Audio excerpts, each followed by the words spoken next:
Well, this week, our Trade Minister, Don Farrell, met with the US Commerce Secretary, Gina Raimondo. It's a part of shoring up the relationship to ensure this framework can stick. As part of Australia's delegation to Singapore, a total of 20 senior Australian investors and superannuation funds visited as a showcase for the opportunities that will come from this arrangement. But after he came out of the meeting with Gina Raimondo, I caught up with Don Farrell on the sidelines of this week's summit and asked him about whether the meeting really is all about Trump-proofing this deal. We've now been negotiating with the United States and another 12 countries in our region about boosting trade opportunities. The agreement, the Indo-Pacific Economic Framework, goes much deeper than any American government, and it talks about the relations between our country and the countries in our region. It's about building links with the United States in our region, but more importantly, expanding our opportunities to invest and receive investments from our neighbours in Southeast Asia. So can you explain to me why the Indo-Pacific Economic Framework for Prosperity, why that is better than the existing individual trade deals that Australia has with most of these partners that are within this partnership? Look, it's all about building on what already exists in terms of our free trade agreements. Southeast Asia is now the fastest growing economic region in the world. By the end of the decade, more than the Southeast Asian economy will represent the fourth largest economy in the world. We need to boost our trade with this region. We've been underdone in Southeast Asia. Too often we've flown over Southeast Asia to go to China or Japan or Korea.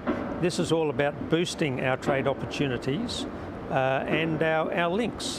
What we know is if we're trading with countries, that's improving their prosperity, our prosperity, but also brings peace to our region.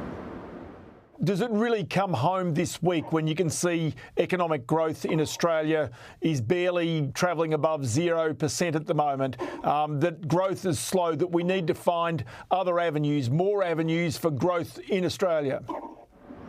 Ross, that's exactly right, and that's why we're here. The terms of trade, Australia's terms of trade have never been as good as they are in my lifetime. The volume of trade has never been as good as it is at the moment, but we can't rest on our laurels. We've got to keep building that trade opportunity. Trade equals more jobs in Australia, more investment in Australia, and greater prosperity. If we want to get that figure higher, we need to boost our trade. It's all about trade diversification. It's about trading with our nearest trading neighbours. We have products that these countries want. We have to ensure that we are supplying their needs. I've brought with me Australian companies with $2.5 trillion under management. This is the biggest group of Australian investors ever to come to Southeast Asia. There are great opportunities to boost our trade. We need to take advantage of them. So many people have also described this as the Asia-Pacific's response to the Belt and Road Initiative by China to make certain that small and developing countries get the infrastructure, get the support over cybersecurity and a range of other issues that they otherwise might seek to get from China. Again, is that the way you would portray this? The way I would see this, Ross, is that this is an opportunity for the United States, with our support, to re-engage in the fastest growing economic area of Australia in the world. Australia is perfectly positioned to take advantage of this because of our geography. We need to make sure that America stays engaged in our region, but that we play our role in ensuring that we increase investment and increase prosperity in our region. And I know you've had sideline discussions with the US Commerce Secretary, Gina Raimondo. Is that the way she sees it as well, that the US can also participate in various ways to help some of these emerging countries? Ross, I'm absolutely certain that that's the way Secretary Raimondo views this.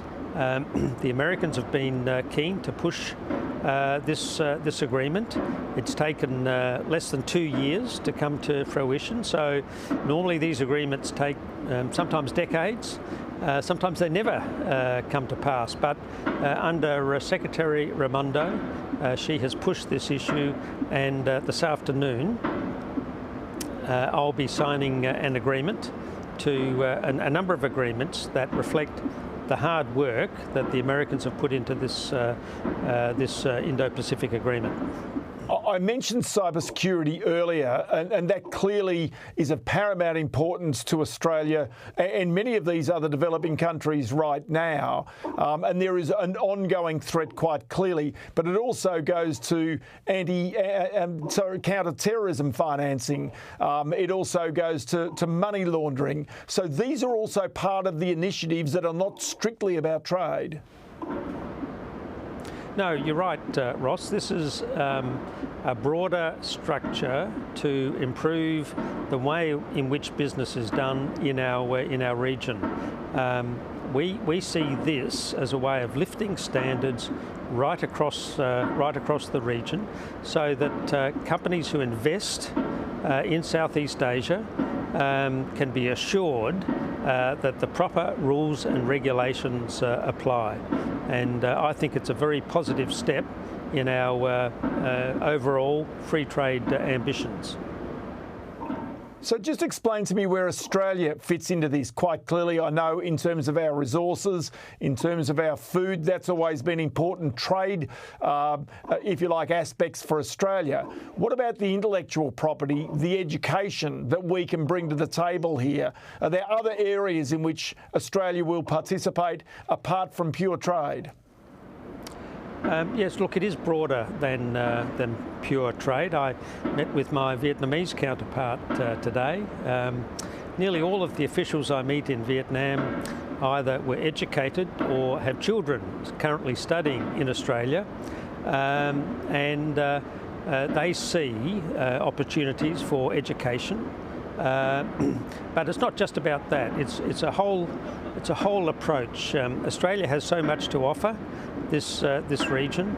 We have to be more ambitious. I said to all of the companies from Australia that we have to be more ambitious in our engagement in Southeast Asia. There's wonderful opportunities here. We need to take full advantage of them. And just one other aspect of the framework is that it is difficult for any country to immediately withdraw. That is important.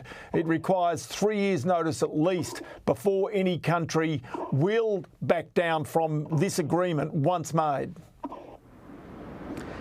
Yes, look, we've ensured that if you're going to sign up to this ambitious agreement, then you've got to make a future commitment to staying involved. That's what Australia will do. I believe this agreement will have bipartisan support in Australia, but we have the same expectations of all of the other companies all of the other countries that are going to sign up to this agreement. Just a final one before I let you go. The Indian election has obviously been held over the past 6 weeks. Narendra Modi, with some support, is going to continue as its Prime Minister. Quite clearly, India is one of the fastest growing areas of trade for Australia. It's a part of this agreement as well. Just explain the mood around that and the opportunities that might be there for Australia. Look, I think there are wonderful opportunities. I've met with the Indian representatives here today. They're very confident that the progress we've already made, both in terms of IPEF, but more particularly in terms of our bilateral trade agreements, will continue. I'm planning to talk with my Indian trade equivalents very, very shortly once they've resolved all of the issues around the transition to the government. I'll be working with them to ensure that we continue the progress that we have made on a free trade agreement with India, and the mood around the room is very much that that good progress that we've made will continue with India. Don Farrell, always good to chat to you from Singapore. Many thanks for your time today. Thanks, Ross.